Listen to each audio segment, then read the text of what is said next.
All right, something to look at. And this is not to trash on Aboriginal culture in any way, it's to open people's eyes and make them see a few things that are blunt truths. Real hard, blunt truths that we all ignore on East Coast because we don't see with our own eyes, do we? And Jacinta knows very well. And Jacinta knows very well that I know very well, having seen it with my own eyes, having actually worked with these people. So let's have a look at something.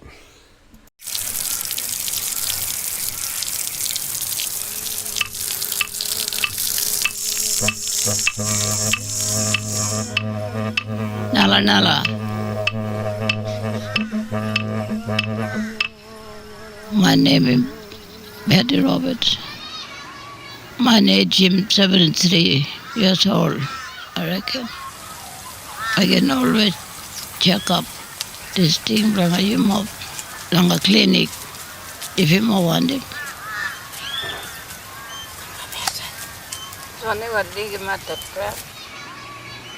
So Betty doesn't really know how old she is because there's no real record in her culture of her real dated birth. It could be written in a star chart somewhere in her historical record that she's unaware of, but she doesn't really know. So the best guesstimate is from the medical, in that her age is reflective of her bones and her skin and all of the other things that function inside her body, and they take a best guesstimate based on her being around a culture for so long.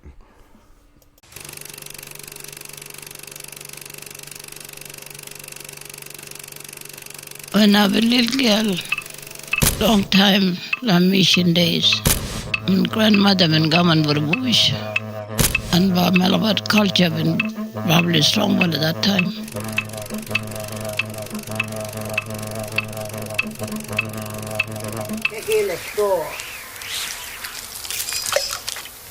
The culture doesn't come with the coin, though. That's the problem, Jacinta. The culture comes from the heart and the soul, and the dancing for the coin has destroyed the culture, and the drawing all the fake paintings on the rocks and the selling, the tourism, and then the wearing the football shirts and the fishing shirts covered in the logos like that has some sort of relevance to a corporation rather than your gods. And you're seeing your gods there all painted up in ochre, and you don't see that today. It's disconnected today, Jacinta, and it might be because of something that you sat down at the table with, that Menzies model 1939.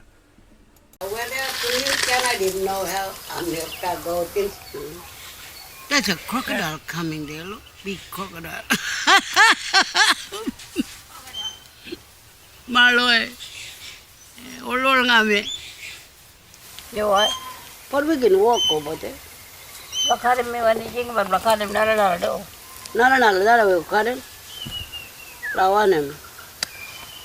Nana, Bodangal Kara. At that Dangle got a the damn stick. You are. And that Nala Kajim that one him. Wallan. Yo. Mucho, young. Yeah, mucho, young, and I'm talk. See, so it's very clear these two ladies have had the need to use them in their past, in their lifetime, and they talk about the actual timbers that they used and the locations in which they found those timbers, which they still live in this region. And this is what you're all missing mentally on the East Coast, is that there's a real connection to something in a history that's different to yours, that you don't even see or open your eyes to when you play with all of these activists begging you for their coin while they drag the flag through the mud. Oh, I've been born along a bush, and my nest been born me along a paperback kuluman. Man longo sim mara and wanderang. See, politicians would call that a traditional birth, but it's not. It's a natural birth. As a native, who was nativity on the land, a natural birth, not a traditional one that was traded to someone else. No, she still has that in her mind. Her reality is that she was placed in a bark cot by a nurse who birthed her onto the land. A natural birth. I bet that's pretty rare today, Jacinta. I actually bet that's very rare today. But Malabar will love to talk language that time. The mission. That's where a lot of language from Malabar even gone because Malabar will talk language, the missionary time. Just what faiths were those missionaries? Like, I had a good look around and there weren't that many Anglican ones. There was quite a few multicultural ones from all around European countries. I noticed that. I noticed that quite starkly. And Misabi, little bit with Tarmo, Pagalak, Rimbaranga, Alawa, Nongobuyo, Creole and English too. Misabi. I'll bet she's smarter than most academics. I bet she's smarter than most academics in this respect, Jacinta. And that's the hilarious thing here, is that you got all of these white academics that think they know better. And here's a woman that openly just said she knows like 10 different languages. That's a scholar.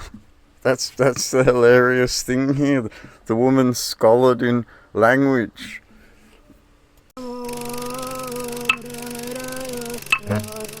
And I've been big enough to leave my daddy and mommy. I've been joining me like chiran lang a dormitory na, like girls' dormitory. Long time, early days, before missionary been gaman, all of it been fight tribe and tribe. You mean terra nullius, as in uncivilized, as in no towns and cities and trade going on? You mean tribes fighting for food and food areas over other tribes and getting into fights over women and area and all these sorts of things, like hunting grounds and fishing grounds, and I mean the list goes on, but it's a different world, isn't it, Jacinta? In the early days, all about women do been fight, kija. Same like all a men mob. All about black ball heavily use him boomerang and spear, definitely use him and definitely fight. When two tribes go to war, right? But this was sacred land. It was all one people that always were at war with each other. And it's, like I said, over hunting grounds, fishing grounds, living grounds, and then they burn the bush and cycle around, and it's a different way of living, and it's not centred around this one simple thing that those missionaries brought to the fore, and that was farming. Farming for food, so that you had a constant supply of food in your little tiny village vicinity. Yam stick, this one. Make yam stick. They used to fight Nalla and got a yam stick too. Nalla Kuru and wood, when they will make him love fight, they will give him lamb's food, Nalla and yam stick. The sad thing for me here is that the mentality drifted off into going to make one instead of just talking the historical record. And it's not a bad thing to show. It was led on by the film crew themselves and probably set up in that way. It just looks a little bit sad that old people are reminiscing over war. You put them again, Mark. Oh, we got to exit of it. Yeah. Then banana lang ito show mo ba di? Go. Ano too long? You look for one and another. When I was a young girl, all of us used to go. Jiran got him older women. All of us used to teach him all about how to dig yams, got a yam stick. All of us used to play fight, got another, and all the little boys all about Billy fight, Billy play got the spear and boomerang. So you can see it's a slight setup. The kids are westernised. They still live in the bush, but they're very westernised. Internet, music, all the rest of it. Surf shorts. And Grandma's reminiscing, and the film crew are there, and they've got old footage of Grandma, and Grandma's just reminiscing, and the kids are joining in with the film crew, and then they start to talk about what they saw on this film that they've been presented with. All this doing now and Malabat Billy Dumbat, well, just like a education. The Maji Malabat Billy learning but Misala how to use some boomerang and Nulla and yamstick and spear.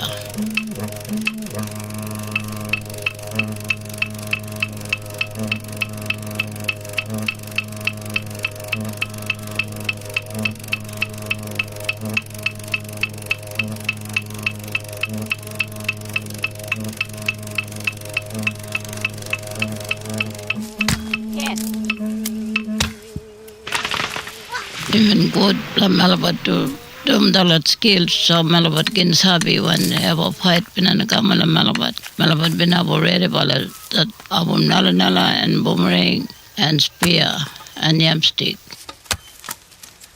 Just not really a Nulla or a yamstick, but she's trying to show the film crew.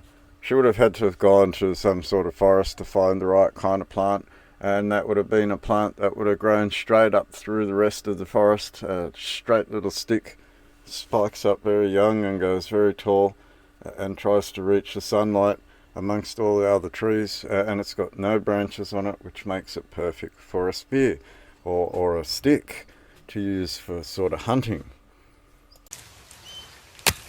Give me that nature. And the balancing around the golden. They laugh at my English when they listen to me when they give about the show them. You'll be showing that she's speaking in Creole and English. What a woman. Maybe they'll say that. If you know how long I look after yourself and fight common like you would have get him biggest hit everywhere, got another boomerang or spear. You gotta get him hit from every side. DJ Dara, they gotta kill him. You got a boomerang and nala.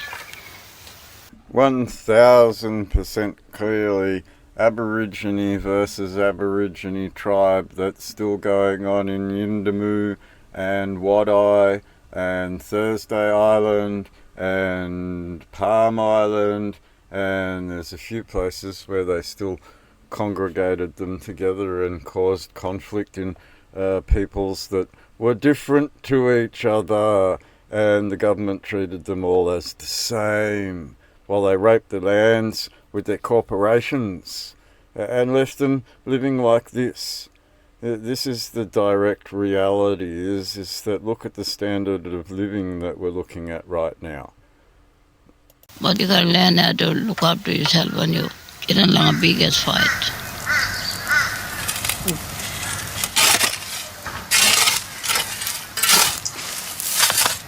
This time now, you gotta look, people fight but got a spear, got a boomerang, got a nala, and got a yamstick na, najing na, this time. You know, gone. Najing this time now, you gotta look anybody, but got a lot of weapon na, on a finger fight na.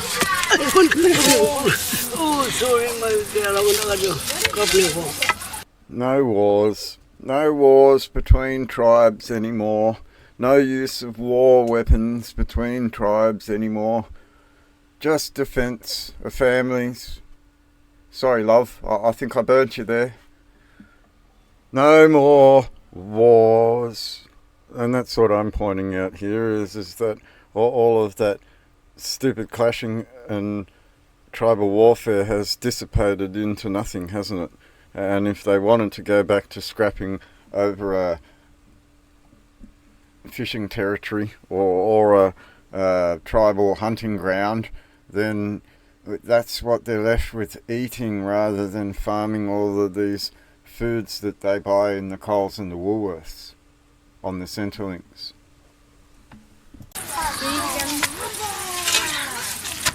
You're right. You want me right? Thank you. Kawan kawan. Ya, kamu di yang mana? What?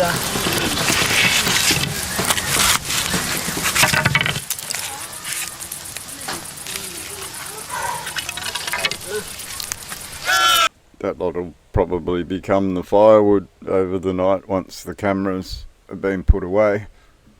You a lot of thinking about some of Malabat this time.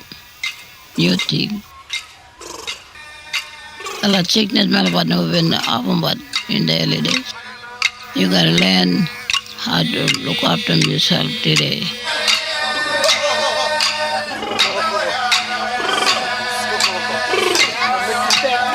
Every time we gotta go have a checkup long a hospital, all the men and women and all the beginning to do. So if you go into the Cooktown Hospital, Pauline, Jacinta, what's on all the walls there? What are all the posters on all the walls there about using condoms and all of these STDs and all of these problems with alcohol and drugs and just the list goes on. There's no white man's posters on the walls anywhere in the Cooktown Hospital saying, "Hoi, you, be careful." It's everything else. It's like a whole entire hospital is dedicated to their health and no one else's. No one else's. I had to wait for hours just to be seen, Jacinta. Hours just to be seen in the Cooktown Hospital. It's like they've run out of staff or something. Maybe they run out of money or something, and they're failing to function properly, like a failed command, Jacinta, like a totally failed command. A lot of people mangi pick them up in that early time. You know, we got a lot of old people now, like me, this time, and they not me believe, because it happened that those things before my time. What was those stats about those birth rates, Pauline, about the rest of the country? And what were those stats about the bunny, Pauline, versus the rest of the country? You think apartheid's already happening?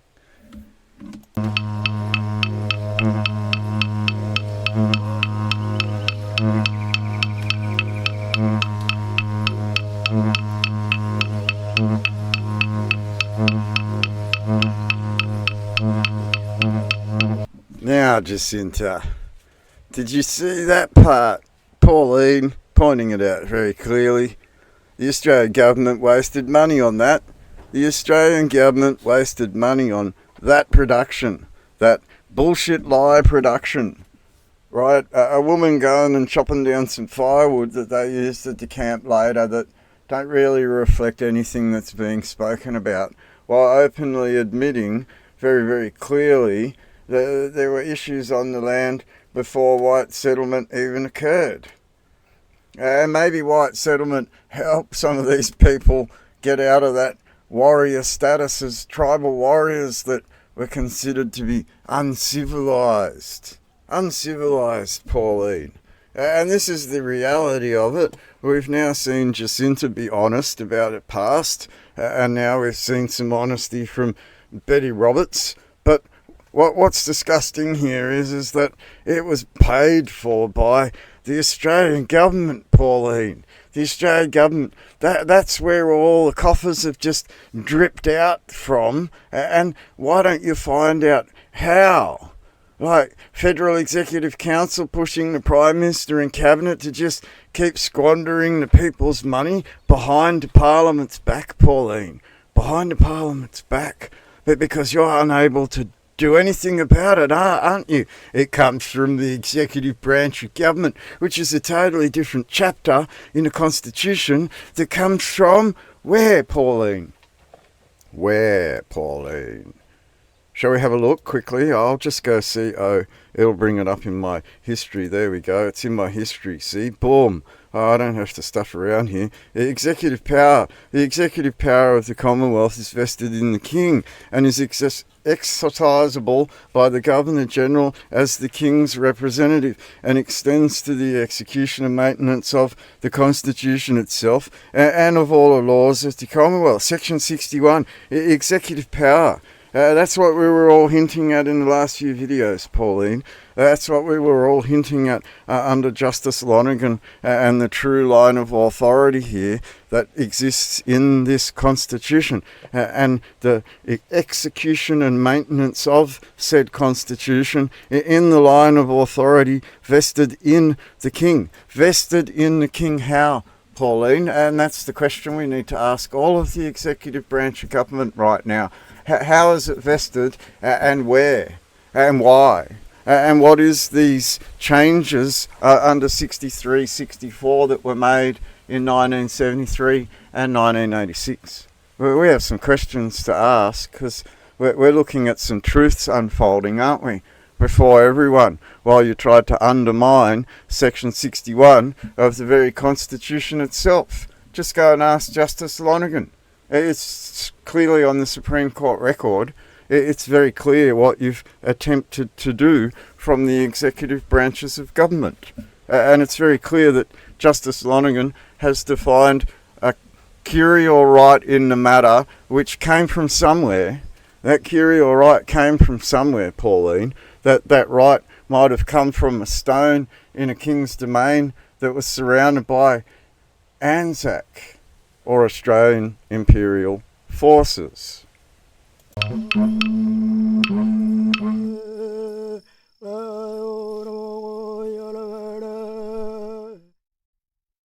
For your safety, because that's what the Australian government is. Come on, little children. Come on, little pauperisms. It's for your own safety. We do things for your own good. You better eat well. Wipe your ass too before you shit off that deck. These are the realities that we can mock like all hell and demonstrate very clearly that you try to move forward in a situation where a whole bunch of people are criminally acting and lying to the population while trying to undermine the very things that the population rely on to live under the reliance of the blessing of Almighty God. Albo's a God hater. Albo's a God denier. Albo's trying to undermine the very thing that becomes the Constitution and its line of authority in those gods that allowed you to anchor in international law as a people, as a body of people. And this is where Albo's trying to undermine that into something completely different on an international stage. And he's creating a situation of apartheid on purpose, on complete purpose, in total denial of what's already on the courtroom record. On the courtroom record. And we're going to address this a little bit deeper, Pauline, Jacinta. Commonwealth of Australia Constitution Act, Section 61, executive power. The executive power of the Commonwealth is vested in the King and is exercisable by the Governor-General as the King's representative and extends to the execution and maintenance of this Constitution and the laws of the Commonwealth. The executive power of the Commonwealth is vested in who? The law, Pauline. The law, Pauline. That's what we looked at, didn't we? The law, Pauline. While you all played politics with something foreign curial. Foreign curial in the matter, defined as being delusional at law because it's not of the anchor point of the foundational representatives in the Constitution in the first, Pauline, in the very first.